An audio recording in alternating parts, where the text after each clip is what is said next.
Hoy se termina el modelo empobrecedor del Estado omnipresente, que solo beneficia a algunos mientras la mayoría de los argentinos sufren. Hoy se termina la idea de que el Estado es un botín a repartirse entre los políticos y sus amigos. Hoy se termina esa visión de que los victimarios son las víctimas y las víctimas los victimarios. Hoy retomamos el camino que hizo grande este país. Hoy volvemos a abrazar las ideas de la libertad, las ideas de Alberdi. El triunfo de Milei fue una señal inequívoca de que el ciclo progresista que se instaló en nuestra región durante los primeros 20 años del siglo estaba clausurado. Los amagos de sobrevida dejaron en evidencia que la crisis de la imaginación democrática es profunda. El mandato de Alberto Fernández quizás sea la caricatura de un mal gobierno, pero ninguno de los otros intentos por mantener viva la llamita de centroizquierda ha logrado alumbrar un horizonte que entusiasme. Ya nadie se anima a gritar «vamos a volver», como dirían los pibes, da cringe. Hasta el 5 de noviembre, tampoco la derecha parecía tener la vaca atada. A pesar de que sus versiones más extremas continuaron creciendo en distintos países e inclinaron la cancha del debate político a su favor, los fracasos a la hora de conducir el Estado les ponían coto a sus delirios de grandeza. Todo hacía pensar en un escenario de inestabilidad permanente, de rápidas alternancias, sin hegemonías consistentes de uno u otro bando. Pero el regreso de Donald Trump al comando imperial es un signo elocuente del tiempo que asoma, no solo por la victoria electoral, sino por su demoledora contundencia. La segunda ola de gobiernos de ultraderecha aprendió que la moderación y el gradualismo son causales de una performance frustrante. Por lo tanto, se radicalizan y arremeten sin miramientos. Ahora cuentan con el apoyo militante de los más grandes empresarios y con el voto de las mayorías populares, lo que otorga solidez y verosimilitud a la idea de un cambio de época. La apertura de un ciclo de transformaciones reaccionarias sobre un fondo de hipercapitalismo parece inevitable. El sueño neoliberal, con retórica demócrata, que primó luego de la derrota del socialismo real en 1989, está vetusto. El fin de la historia ha llegado a su fin, para permitir el retorno de lo reprimido. Pero esa revolución, que había sido expulsada del lenguaje político, ahora se volvió de derecha. El primer año de la gestión Milei concluye de manera exitosa, según sus propios cánones. En el plano económico logró sobrecumplir los principales objetivos inmediatos, un feroz ajuste presupuestario y el control de la inflación, aunque se retrasa la recuperación de la actividad, el consumo está planchado y la pobreza vuela. En lo que respecta al favor popular, conservó el grueso de apoyos que lo llevaron a la Casa Rosada, con un repunte evidente en las últimas semanas. A nivel político, parece haber neutralizado la primera ola de protestas y surfeó sin grandes problemas la indigencia parlamentaria de su tropa. Y resulta difícil mensurar el envión internacional que la consagración de Trump significa para sus planes, aunque podría ser sustancial.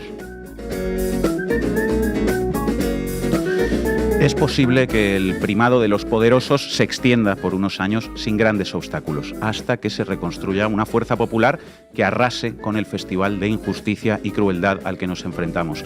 En ese sentido, comienza un tiempo de escucha y elaboración. El malestar y el descontento inevitablemente se expandirán, porque el ultracapitalismo es una máquina perfecta de producción de infelicidad. Pero el desafío radica en que las rebeldías que vendrán adquieran el carácter y la lucidez que se precisan para reabrir el horizonte de la emancipación.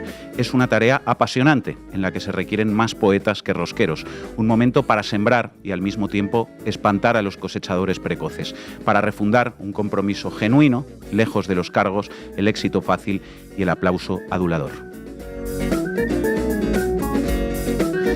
Suele nombrarse a estos periodos de construcción paciente de una impaciencia poderosa como los años oscuros o las décadas perdidas. Pero todo pasa, y si hay algo que desespera al poder, es que por definición lo que viene resulta impredecible. Esto dice el último manifiesto del colectivo editorial de la revista argentina Crisis. Hoy en La Base, un año del gobierno de Milei en Argentina. Bienvenidas y bienvenidos. La Base.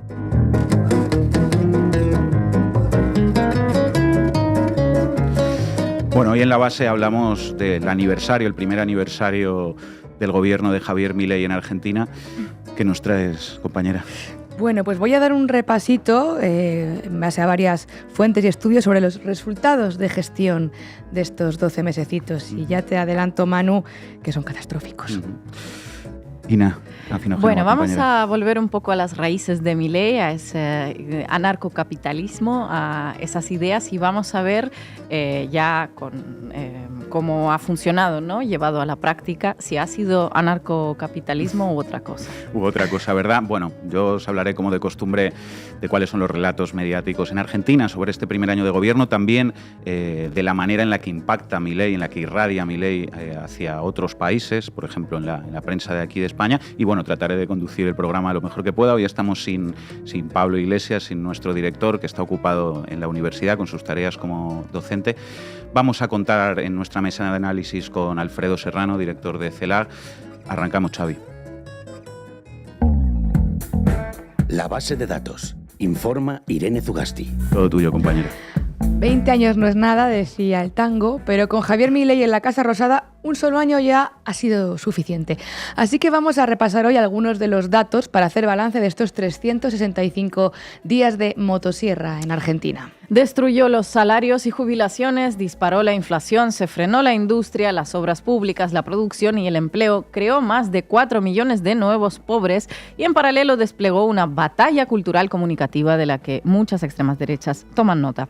Hace tiempo que decimos que, por desgracia, dato no mata relato, sino que el relato tiene que explicar y tiene que dar sentido a los datos. Por eso Milei y las élites económicas en Argentina o en Wall Street los retuercen y maquillan para hacerlos encajar en su discurso. Y así vender como éxitos de gestión lo que en realidad, como te decía Manu, son resultados catastróficos y a tenor de los muchos análisis que hemos estado revisando estos días, incuestionables. Voy a comenzar por el más evidente, el que probablemente más les suene, la inflación. Según el último dato oficial de octubre, el índice de precios al consumo acumuló en los primeros 10 meses del año un 107%. Vamos, que en el primer año de la era ultra neoliberal, no le llamen libertaria, por favor, libertario en castellano no significa lo mismo que la acepción tomada del inglés por Milei, la inflación se estima que alcanzó el 120%. Simplificando, en noviembre del año pasado, de 2023, un paquete de medio kilo de sal costaba 300 pesos y ahora cuesta 1.200 pesos, más de un 300% más. La sal de mesa, que aquí en España compramos a 40 o 50 céntimos de euro, en Argentina cuesta más del doble, sobre 1,15 €. Bueno, pues apliquen eso a toda la cesta de la compra, a los consumos, a los suministros, al coste de la vida, vaya.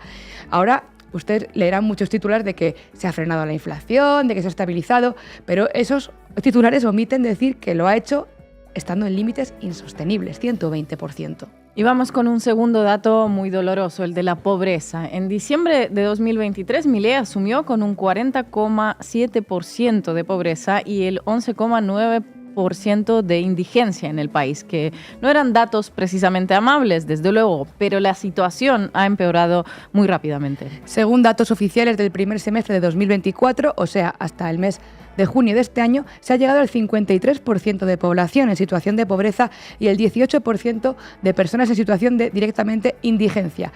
Entre 4 y casi 5 millones de nuevos pobres ha creado Javier Milei. Y los datos serían hoy peores si además miramos a la infancia, que por cierto son el futuro de Argentina, ese futuro al que tanto apela Milei, ¿no? Porque según el Observatorio de la Deuda Social de Argentina, de la Universidad Católica de Argentina, indicaban sus datos más recientes de este mismo mes de diciembre que la pobreza y la indigencia han alcanzado al 65,5% y al 19,2% respectivamente de los niños, niñas, adolescentes en Argentina, y se refleja en la mayor proporción de ellos que padecen limitaciones para acceder a alimentos, que viven con hambre.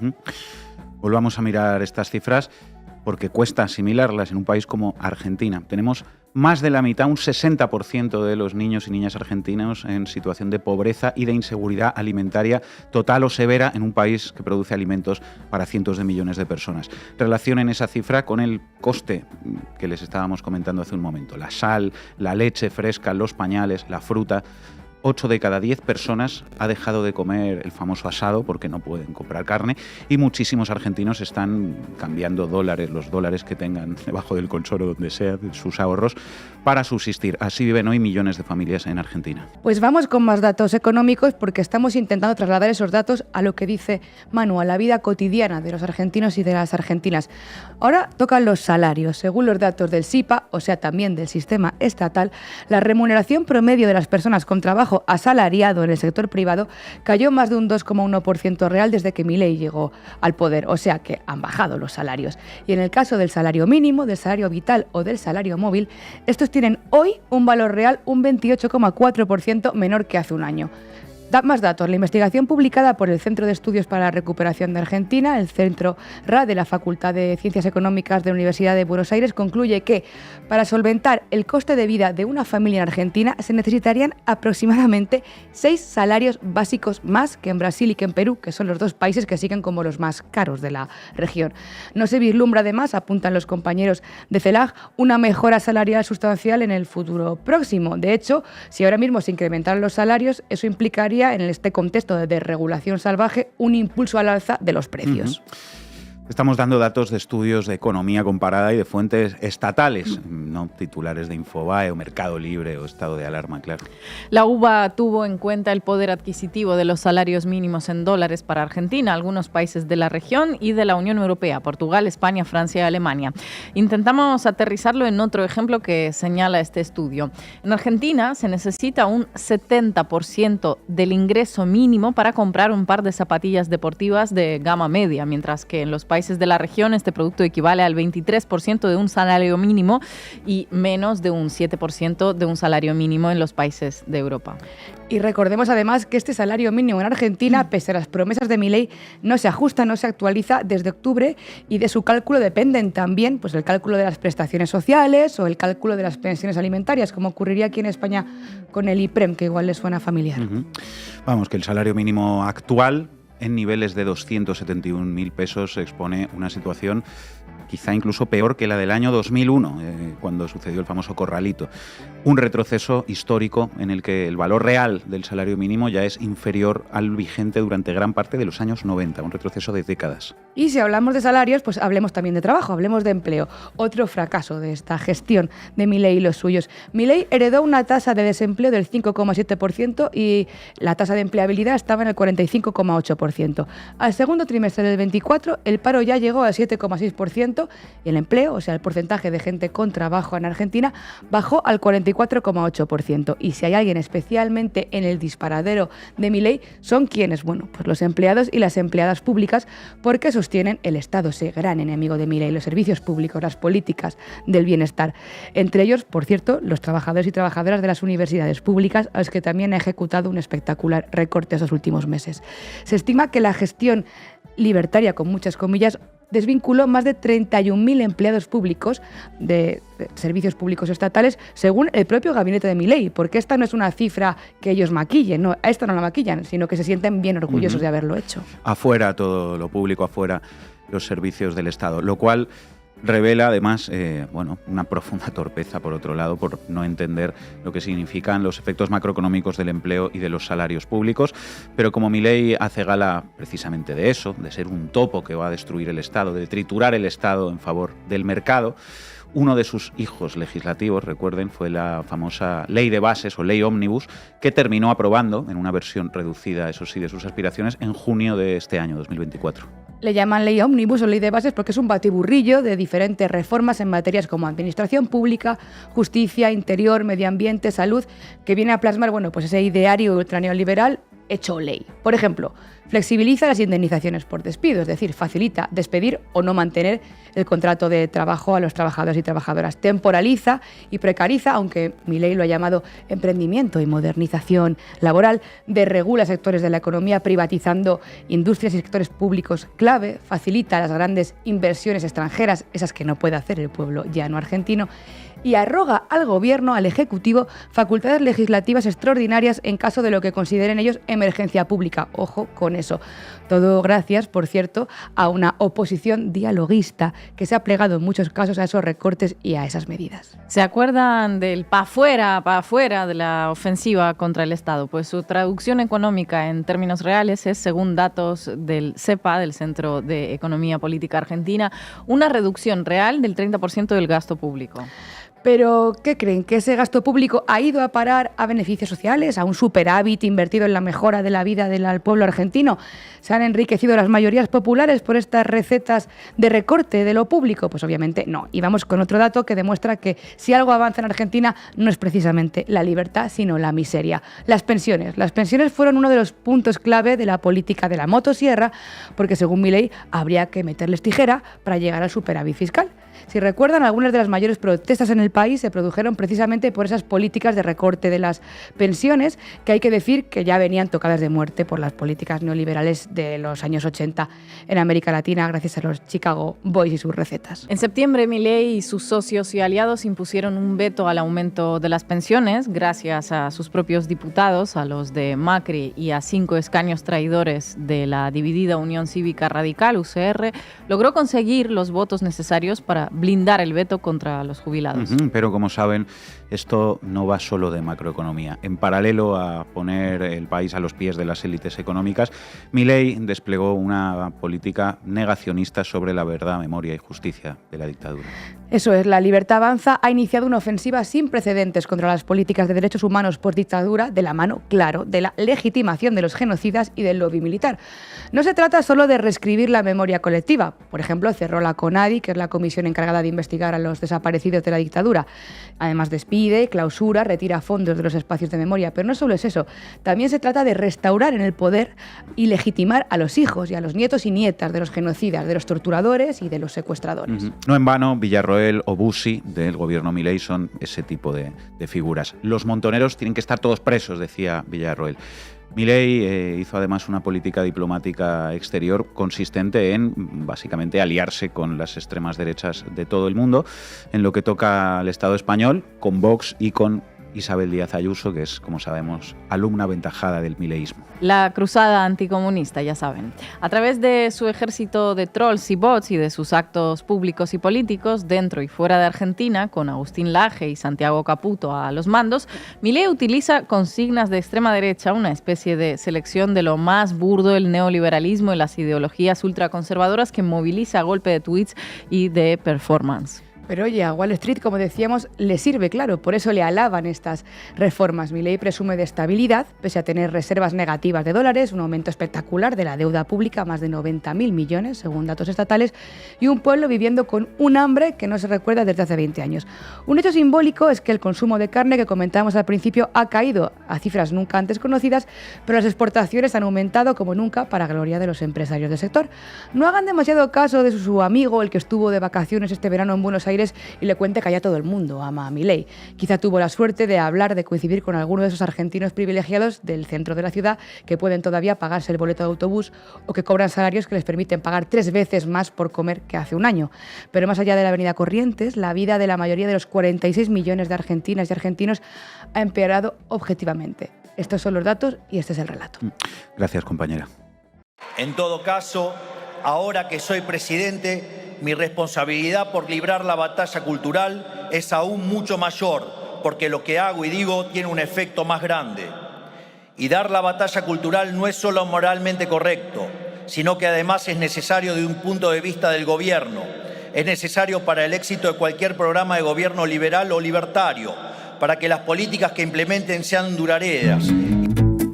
Titulares al banquillo. El análisis mediático de Manu Levín. Bueno, un año de Javier Milei en el gobierno argentino y un año de un impacto mediático espectacular en el exterior de cada cosa que dice o hace el hombre que amaba a los perros. Una capacidad de irradiación ideológica al mundo muy superior a la que tuvo jamás ningún otro presidente argentino, las cosas como son. Para muestra, un botón. Menciones a Milei en los telediarios de la televisión pública española en el último año y medio, es decir, más o menos desde que Milei ganó las PASO. La friolera de 339 menciones a Milei en los telediarios de televisión española. Ok, vamos con comparaciones muy sencillas y directas con otros presidentes americanos. Menciones a Joe Biden en el mismo periodo, 180 menciones. Casi el doble de menciones en el noticiero público al presidente argentino que al presidente de los Estados Unidos.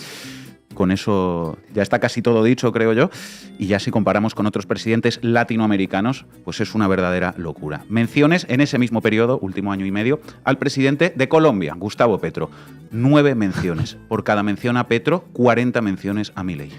Aquí habría quien podría decir, bueno, Milei es mucho más mencionado que Petro en televisión española en los últimos 18 meses porque ganó las elecciones hace menos tiempo y porque además ha habido una polémica con España, todo el conflicto a raíz de sus insultos a la esposa de Pedro Sánchez, Begoña Gómez. Es verdad.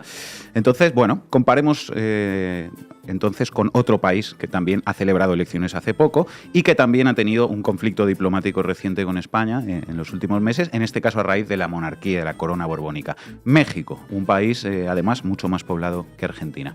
Ok, menciones a Claudia Sheinbaum, presidenta de México, en los telediarios de televisión española en el mismo periodo, último año y medio. 20 menciones, es decir, por cada vez que se menciona a la presidenta de México en televisión española, se menciona 17 veces a Milei.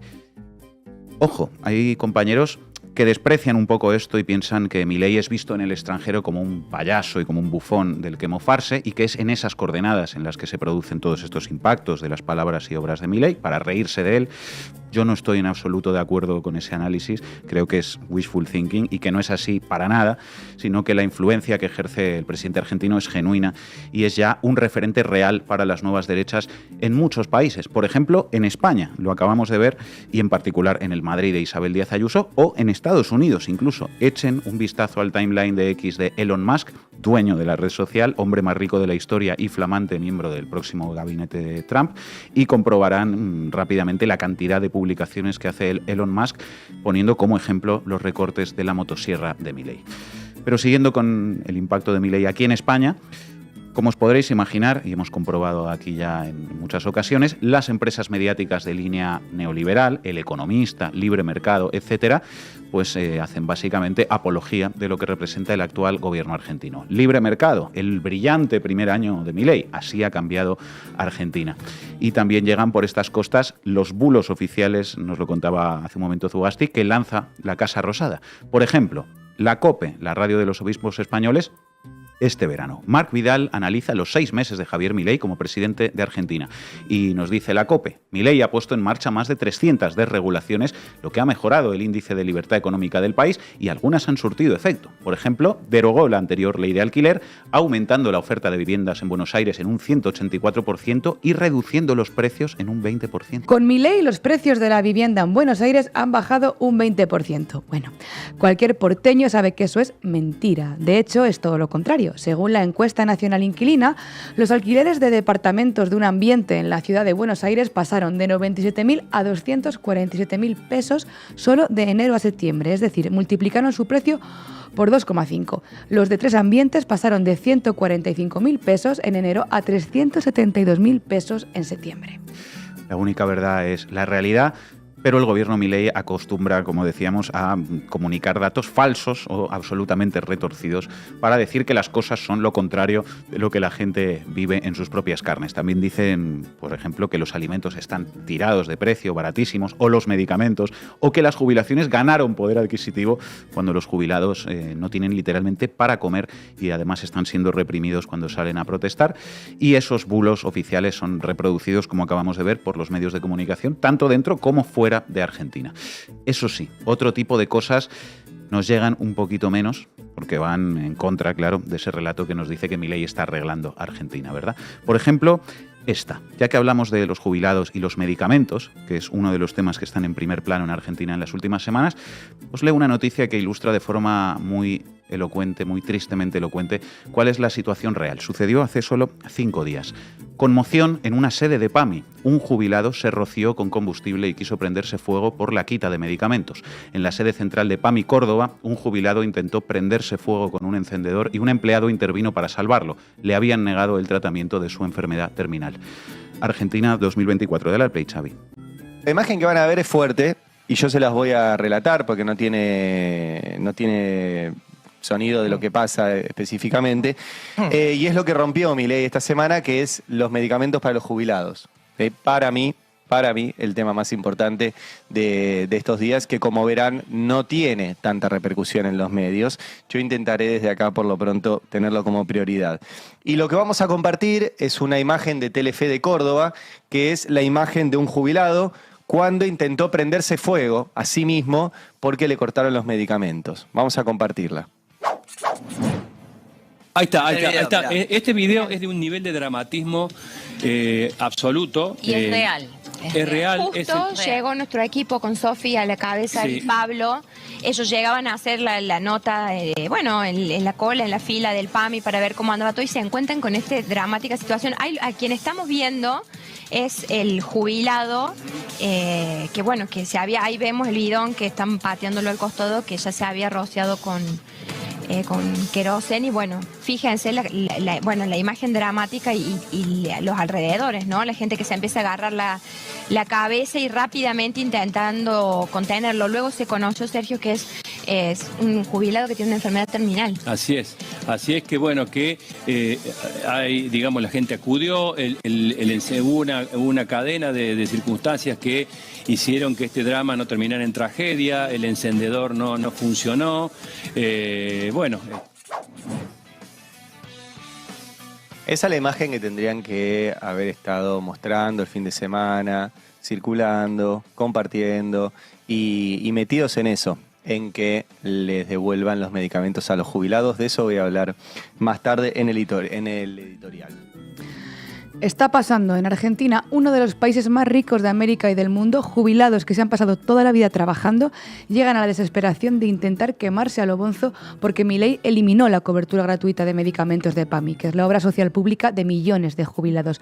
Ahora a los jubilados argentinos les cuentan las costillas en plan policía de la pobreza y tienen que hacer un montón de trámites para demostrar que son indigentes y que así les devuelvan lo que cuestan sus medicamentos. Mientras revisan las declaraciones de 3 millones de jubilados por lo pronto que tienen que pagar, y si tienen coche o cobran más de la jubilación mínima, pues entonces no se los dan. Y estos son los que iban a eliminar la burocracia. De facto, esta medida supone quitarles los medicamentos a millones de jubilados. A esto lo llaman el milagro económico de Milei. ¿Qué dice el gobierno de todo esto? ¿Qué dice el gobierno, no? El gobierno dice que había una fiesta de reparto de medicamentos en el PAMI que se tenía que acabar. Dale al play, Xavi. ¿Cómo te va? Mucho gusto. Mucho gusto, gracias por atendernos. ¿Cómo explica esta decisión del gobierno de recortar los medicamentos para los jubilados?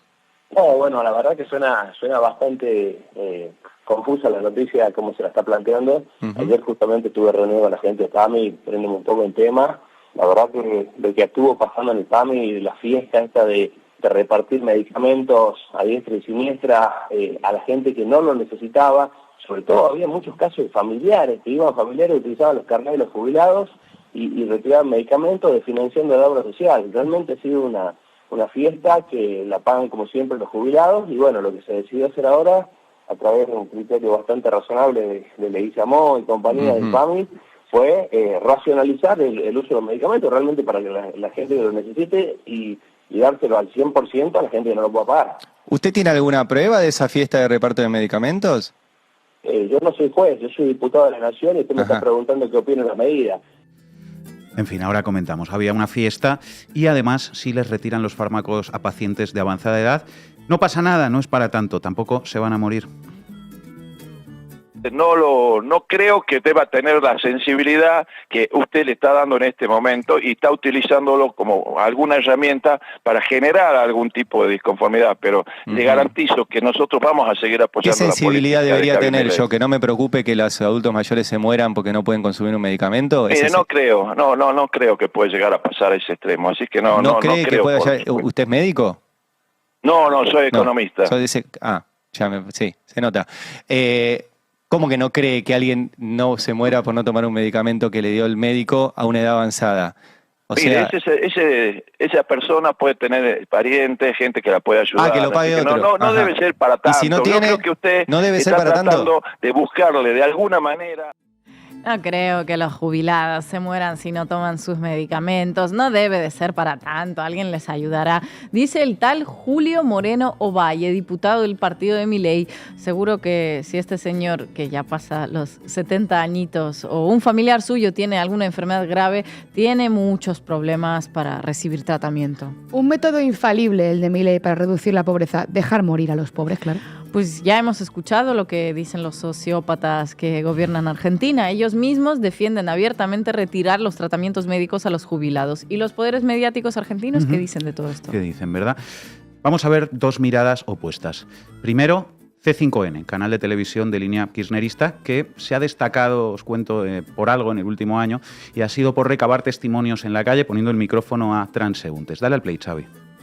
Y yo me ayudo trabajando de planchadora, a más de lo que cobro de jubilación. Voy los sábados a los country, pregunto de planchadora y me gano así también. ¿Cuántos años tenés? 70 años tengo. Y bueno, yo ahora, por ejemplo, bajé 10 kilos, porque como una vez al día, o a la noche o a la mañana. ¿A vos te parece que yo con 70 años laburé desde los 14 años para que yo pase esto? Y laburé, porque mirá las manos como tengo con artrosis, la cadera tengo artrosis, que no puedo caminar, que me cuesta llegar al cordón. ¿A vos te parece? No es posible. Y tenemos a bueno, no quiero faltar el respeto a nadie. ¿Cómo le fue, señor? Tengo que ir al médico de cabecera. Llevar este formulario, que lo llenen. Venir mañana de vuelta acá. Ahí en la farmacia me quieren cobrar 150.000 y yo cobro 180 la mínima. Acá lo único que he ganado me han dado para que vaya a buscar el sepelio. Directamente. Porque ya me dieron, cumplí 70 años en noviembre, el 11 de noviembre. Y ya tengo que ir a buscar esto. O sea que cobra 180.000 y 150.000 se irían en medicamentos. Ahora tengo que venir por mi ayuda. Aquí mi autor dice esto. Ay, señor, ¿qué está? Si no tomo los remedios, ya estoy. Lo necesita. ¿Cómo se siente con toda esta situación? Muy mal. Realmente muy arrepentida de todo lo que decidí en el momento oportuno. Arrepentida. Creo que nos hemos equivocado todos los argentinos.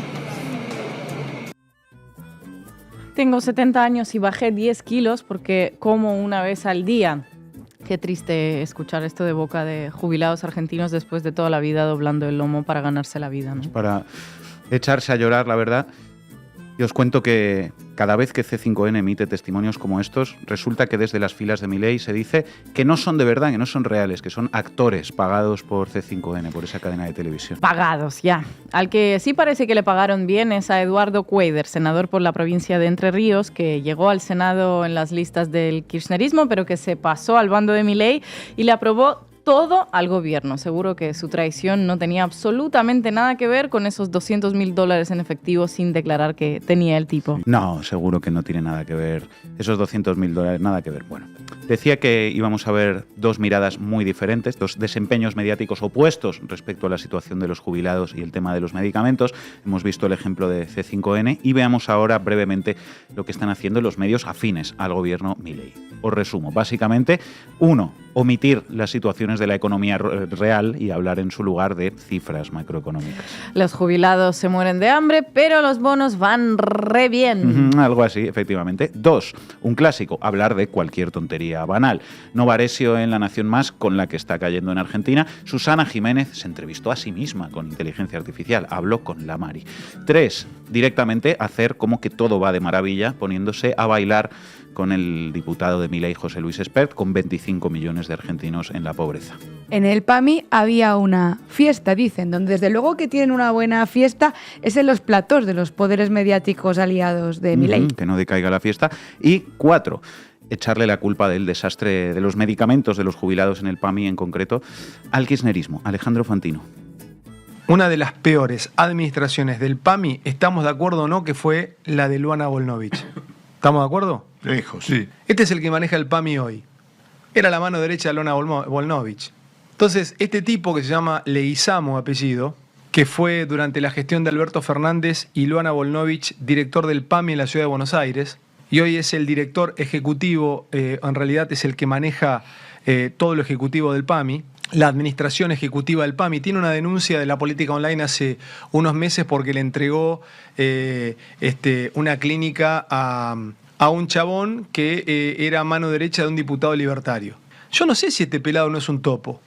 Yo no sé si este tipo que era la mano derecha de Luana Volnovich era uno de los 3 tipos con más poder en el PAMI de la cámpora, más cuca que este no hay, más kirchnerista que este no hay. Yo no sé si este chabón no nos hace concha desde adentro. ¿Por qué no le echan a patadas en el ojete a este? Me van a decir por qué es eficiente. ¿Y qué? ¿No hay eficientes libertarios? Bueno, pues eso, que da igual que hayamos escuchado a los propios diputados de Milei defendiendo abiertamente los recortes de los medicamentos porque había una fiesta y porque no es para tanto. Alejandro Fantino es capaz de salir en directo en su programa a decir que el problema es que el director de PAMI, al que nombró Milei, es en realidad un infiltrado kirchnerista. ¿A quién van a creer? ¿A sus propios ojos y oídos o a Alejandro Fantino? En fin, esto, amigos, se llama corrupción mediática para defender el saqueo de la Argentina y el empobrecimiento de millones de personas a manos de una manga de lacayos, de la verdadera casta de grandes empresarios que son los dueños del país. Solo esperamos desde aquí que a Fantino también le paguen bien. No solo no voy a hacer negocios con China, no voy a hacer negocios con ningún comunista. China, la verdad es que es un socio comercial muy interesante porque ellos no exigen nada. Ina Finogénova, compañera. Vamos, Xavi. ¿A qué me invitan? El análisis internacional de Ina Finogénova. Ayer los compañeros del Centro Latinoamericano de Geopolítica, la CELAC, publicaban una gráfica muy reveladora que arroja todavía más luz al balance del primer año de Javier Milei en la presidencia de Argentina. Ganadores y perdedores del primer año de mandato. Entre los perdedores, bueno, pues ya se pueden hacer una idea de quiénes están. Jubilados, trabajadores y trabajadoras por cuenta ajena y propia, formales e informales, funcionarios públicos, científicos, pequeños comercios, inquilinos, inquilinas. La lista de los ganadores es más robusta y contiene todo un crisol de nombres de grandes empresas nacionales y multinacionales. Banco Santander, Banco Macro, BBVA. En los primeros 6 meses de este año 2024, los grandes bancos obtuvieron ganancias récord de más del 100%. Todo ello por el impacto de la inflación sobre los activos. La inflación que dejó a la aplastante mayoría de los argentinos sin poder adquisitivo, pero a una minoría exclusiva le vino muy bien. Sigo con la lista de ganadores. Las empresas energéticas, Tecpetrol, YPF, Metrogas, Pluspetrol, ganancias multiplicadas, básicamente porque a las energéticas se les permitió cobrar a los clientes lo que quieran sin limitaciones de ningún tipo en los precios. La empresa Metrogas, que administra la distribución de gas en Buenos Aires, por ejemplo, multiplicó su rentabilidad en 2024 por 32.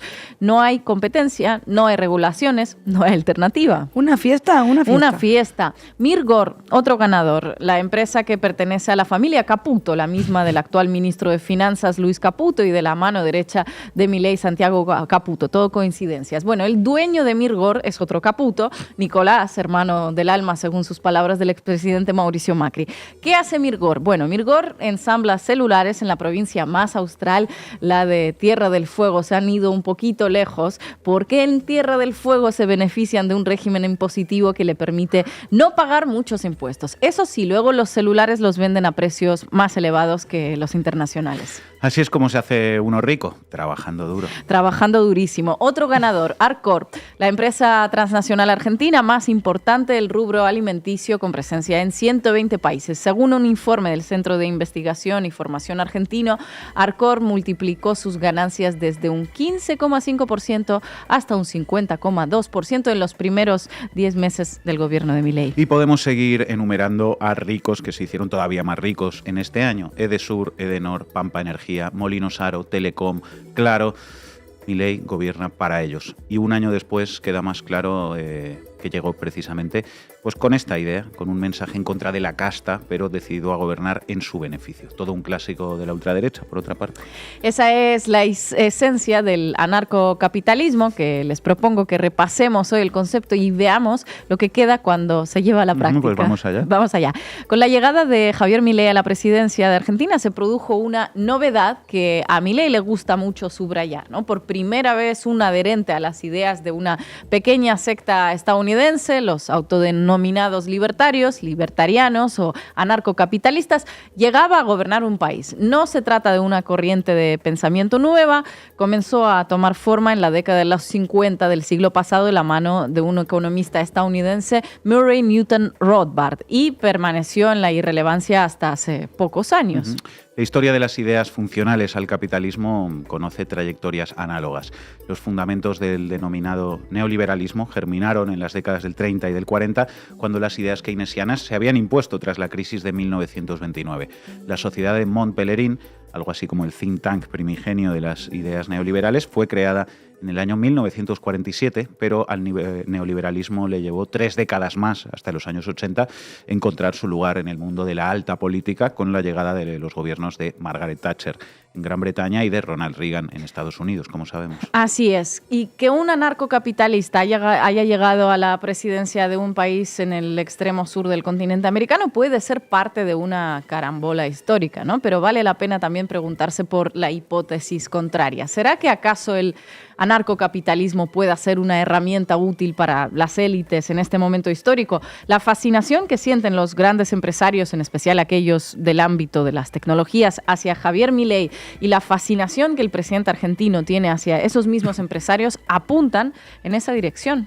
Si así fuera, ¿qué tienen para ofrecer las ideas anarcocapitalistas a estos empresarios? Bueno, vamos a ver, el anarcocapitalismo, como sabemos todos, tiene una pulsión mercantilista que supera el propio neoliberalismo. Todo puede ser comprado y vendido. Un órgano, un pedazo de mar, el paso por una acera o el aire. La solución a todo problema social se encuentra en privatizar. Y el cobro de los impuestos es considerado un acto violento, una coerción que padecen los ciudadanos por parte del Estado. Vamos, que el anarcocapitalismo les depara muchas alegrías. ¿A quién? Pues a los más ricos. Expresa su inconsciente, su fantasía más inconfesable. ¿A qué multimillonario no le va a gustar no pagar impuestos por sus desorbitantes beneficios? ¿A quién no le va a gustar evadir? Tanto les gusta evadir que para hacerlo realizan, ese complejo circuito de matrioshkas con sociedades offshore radicadas en paraísos fiscales. Así evaden, pero realizar esa ingeniería financiera también tiene costo. ¿Por qué no ahorrártela directamente? Música para mis oídos. Ahora bien, ¿qué ocurre cuando una teoría como esta es llevada a la práctica? ¿Es Argentina una especie de laboratorio anarcocapitalista de verdad? Pues un año después del inicio del mandato, podríamos decir que Milei se ha comportado como una suerte de neoliberal recargado o incluso una versión a mitad de camino entre el neoliberalismo y el anarcocapitalismo. ¿Ha eliminado o bajado impuestos? Sí, pero solo aquellos que afectaban a los ricos. A los pobres no solo les ha conservado todos, sino que les ha aumentado algunos. Efectivamente, redujo el impuesto a los bienes personales, conocido también como el impuesto a la riqueza, pero aumentó el impuesto a las ganancias que pagan los trabajadores en blanco. Implementó un blanqueo de capitales para que las mayores fortunas del país pudieran traer de regreso sus dólares blanqueados sin pagar impuestos y como contrapartida aumentó el monotributo que pagan trabajadores por cuenta propia, lo que aquí llamaríamos autónomos. A través del llamado RIGI, régimen de incentivos a las grandes inversiones, otorgó todo tipo de beneficios fiscales a grandes empresas transnacionales. Para que nos hagamos una idea de la magnitud, los proyectos ya adheridos al régimen van desde los 2.900 millones de dólares de inversión, el más alto, a unos módicos 100 millones de dólares, el más bajo. Estos proyectos tienen una característica en común. 2 son de petróleo, 2 son de litio y 1 de oro. En todos los casos se trata de extraer recursos naturales del país, exportarlos con poca o ninguna elaboración, no generar ningún beneficio en el territorio, no pagar impuestos y dejar en Argentina solo una cosa, el daño ambiental generado. O sea que el esquema es redondo. A los grandes empresarios se les perdonan los impuestos y a la vez se les convierte en contratistas del Estado. En el ámbito de las tecnológicas de Estados Unidos esta realidad está exacerbada. ¿Qué sería de Elon Musk, de Jeff Bezos o de Peter Thiel sin el complejo militar industrial, sin los contratos del Pentágono y los desarrollos tecnológicos que luego usufructúan en sus empresas? Bueno, pues es lo que empieza a implementar Milei en Argentina de a poquito, con empresas que no generan nada para Argentina, claro. El crimen es perfecto. Cobrar impuestos a los pobres para que Estado mediante financien a los ricos y liberar a los ricos del pago de impuestos. Se invierte el sentido de los impuestos. De ser un instrumento para redistribuir la riqueza, pasa a redistribuir la riqueza, sí, pero a favor del sector más concentrado. Es decir, lo que viene a ser quitarles a los pobres para darles aún más a los ricos. Todo un Robin Hood, pero al revés. Algo similar ocurre con las mal llamadas desregulaciones, que no desregulan nada. Se trata en realidad de reemplazar regulaciones que favorecen a todos por regulaciones que favorecen a los más poderosos. La pasión de Milei por podar el Estado, ya nos lo mencionó Irene, tuvo su punto más álgido en este año de gobierno con el decreto de necesidad y urgencia número 70 y con la ley Bases. Con esas medidas eliminó de un plumazo cientos de normas para permitir la mercantilización de todo. ¿Cuál fue el resultado? Bueno, se dispararon los precios de los medicamentos, del transporte, de los servicios privados de salud, salud, de las telecomunicaciones y de la energía. En algunos casos, en porcentajes muy superiores a la inflación general. Échenle un ojo a la sección de datos. Gracias a la derogación de la ley de alquileres, los inquilinos ya no tienen la certeza de que un contrato que estipule un plazo y un monto predeterminado pueda cumplirse. La eliminación de la ley de góndolas favoreció a los monopolios alimenticios que están vendiendo sus productos en Argentina más caros que lo que cuesta un producto similar en Europa, pero con salarios 5, 6, 7 veces más bajos. Entonces yo, a ver si lo entiendo bien, compañeros. El precio de los medicamentos ya no lo regula el Estado, sino los laboratorios, ¿no? Y el precio de las telecomunicaciones lo regulan las telefónicas. Es así, pero es que hay algo todavía mejor y esta es la fresa de todas las regulaciones. ¿Qué dirían si les ofrecen ir a un casino que al entrar les otorga como una garantía de que cuando salgan habrán ganado? Iríamos todos sin rechistar, ¿verdad? Milei convirtió a Argentina en un casino garantizado para la ruleta financiera. ¿Cómo lo hizo? El dólar se devalúa todos los meses un 2%, pero la inflación todos los meses ha sido más alta. Así, si uno cambiaba, por ejemplo, $1.000 a pesos a principios del mes, al final perdía parte de lo invertido parte de lo cambiado, ¿no? Debido a la devaluación. Pero si a principios del mes ponía esos pesos a plazo fijo, que otorga un interés equivalente a la inflación, al final del mes tenía bastante más. Quienes invierten en el casino de las finanzas globales no lo hacen con instrumentos tan primitivos como un plazo fijo, sino en bonos del Estado, acciones de las empresas u obligaciones negociables. La compra masiva de esos activos hace que aumenten sus cotizaciones, con lo cual al venderlas pues las ganancias son mayores y los inversores, no apuestan miles, sino millones y millones de dólares. Y a través de un precio regulado del dólar, que es administrado por el Estado, esa regulación no la quitó el presidente libertario, muy listo, ¿no? Milei garantizó a los capitales especulativos una tasa de ganancia elevadísima, muy difícil de conseguir en otros lugares del mundo, vamos. El casino garantizado permite que fondos como BlackRock, Vanguard y PIMCO desplumen países sin asumir ningún riesgo. Antes de que todo estalle, alguno de sus empleados que dirigen los ministerios de Economía tendrá la deferencia de realizar un llamado para preanunciar la tormenta que se viene. Entonces venderán esas posiciones y volarán hacia nuevas latitudes que prometan nuevas ganancias. Cuando Murray Newton Rothbard comenzó a dar forma a esa ensalada conceptual que conocemos como anarcocapitalismo, se autopercibía como un luchador contra el poder financiero en Estados Unidos. Lo repito porque no es un error. Rothbard escribe en contra del poder financiero, lo denuncia como un poder prebendario que obtiene ganancias gracias a su acceso privilegiado a los poderes del Estado y dirige sus dardos, contra las dos figuras más poderosas, contra el fundador del banco JP Morgan o la actual petrolera Chevron. El anarcocapitalismo tenía un problema desde la cuna. Se trata de un corpus de ideas que se declara en guerra contra ese capital concentrado, pero que al mismo tiempo solo puede favorecer a lo más concentrado del capital concentrado. Milei, en la práctica, saldó ese problema. Gobierna para el gran capital y abandonó todo aquello que pueda obstaculizarlo. Volvemos entonces a esta pregunta inicial que nos hicimos, ¿no? ¿Puede el anarcocapitalismo ser una herramienta útil para las élites en este momento histórico? Bueno, la versión que puso en práctica la política de Milei parece que sí, que puede. Lleva un año ayudando a que la motosierra avance sin demasiado obstáculo, mercantilizándolo todo aquello que aún no ha sido mercantilizado y con unos índices de aceptación popular verdaderamente sorprendentes. Eso no debemos olvidarlo. Algo sobre lo que reflexionar y mucho. Gracias, Ina. El salto a Colombia de la base. Que es un medio contrahegemónico, alternativo o popular.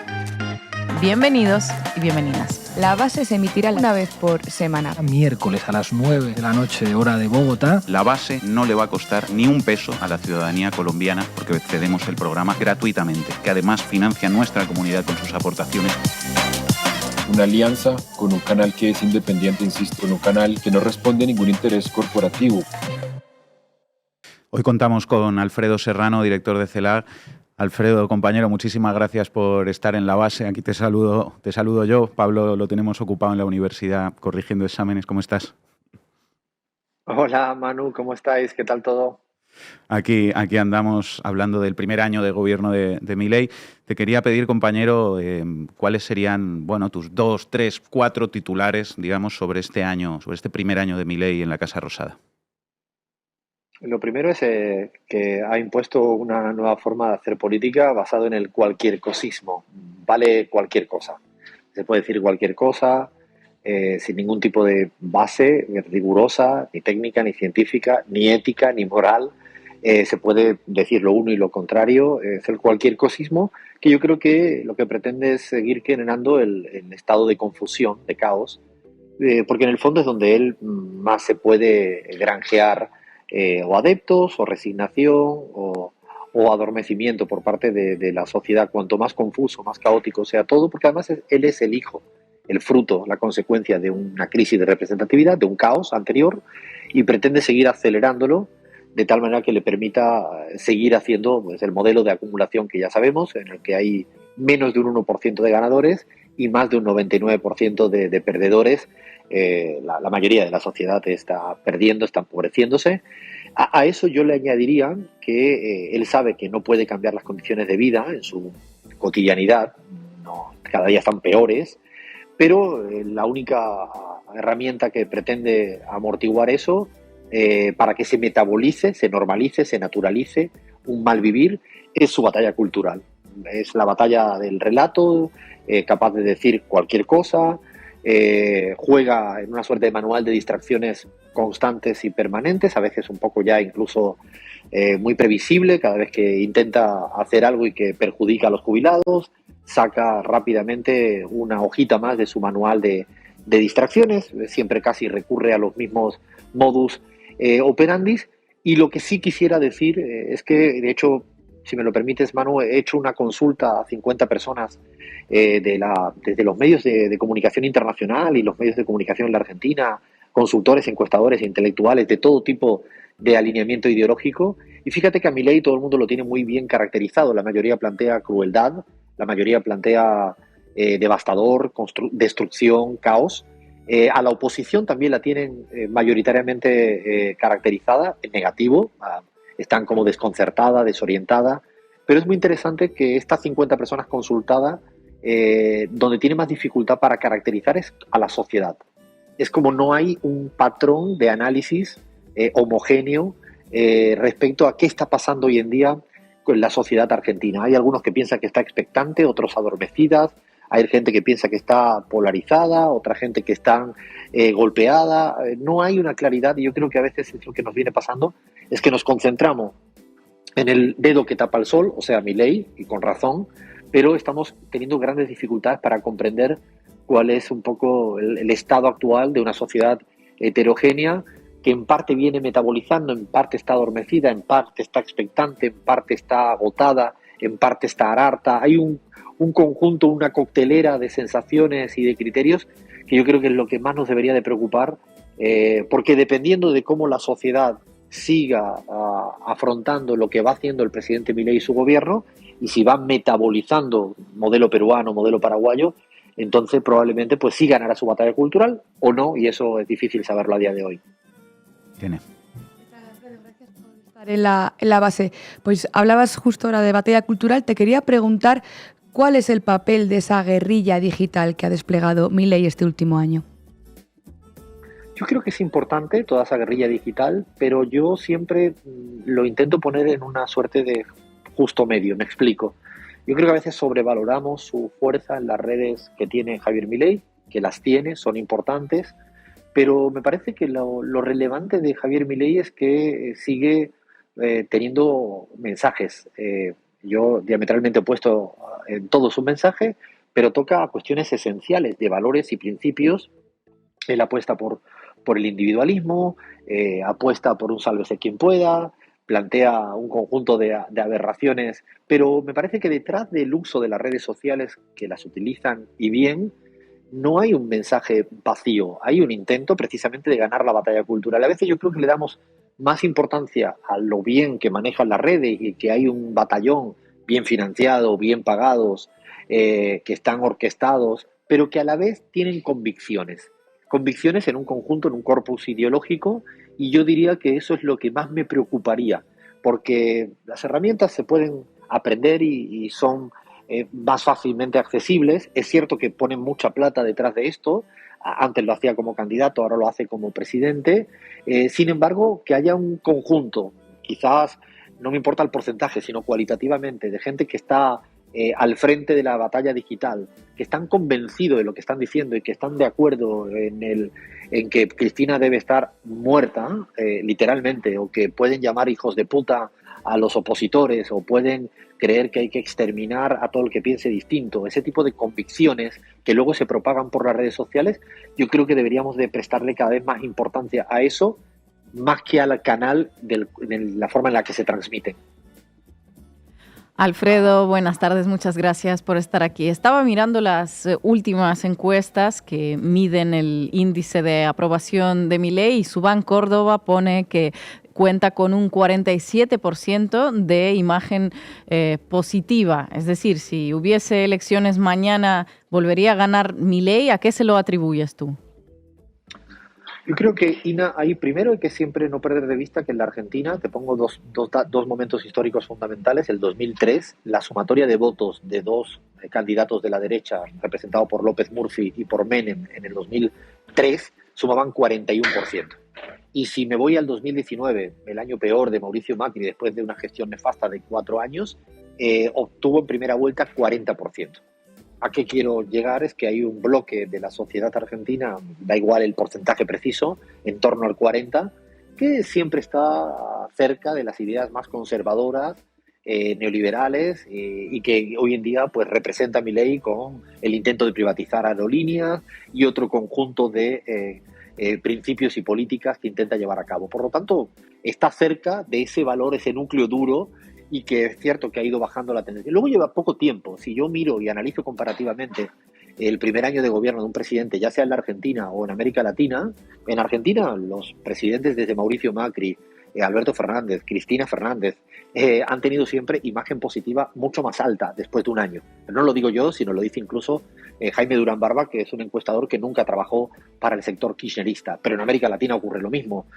No sé, si miramos Lenin Moreno o Lasso en el Ecuador, el primer año tenían imagen positiva por encima del que tiene Javier Milei. Es pronto, es precoz para saber un poco si esto va a ser una tendencia hacia adelante. Y lo que es verdad, y yo creo que Ina, ahí donde hay parte de la explicación, es que sí hay una parte de la sociedad que sí comulga con sus ideas y tiene una cuestión de odio muy fuerte al otro sector, al otro contrincante, al otro adversario político, y en parte explica las discusiones si el relato tendrá el límite de la realidad, cuál será esa disputa entre relato y realidad que tendremos en los próximos meses. A Milei le gusta jugar en el centro de la pista, es centralidad en la agenda, y veremos a ver si esto perdura en el tiempo, este dato que es alto, pero que ha caído bastante y que además es contradictorio, porque buena parte de esta ciudadanía que todavía tiene imagen positiva de Javier Milei en la mayoría de las encuestas considera y asume que está viviendo mucho peor.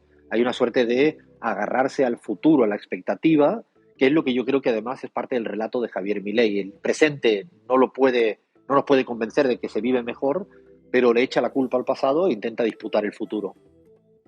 Alfredo Serrano, director de CELAC, cuánto se aprende siempre escuchándote, compañero. Muchísimas gracias por tu análisis y mucha fuerza para encarar este segundo año que empieza ahora de Milei en Argentina. Un abrazo, compañero.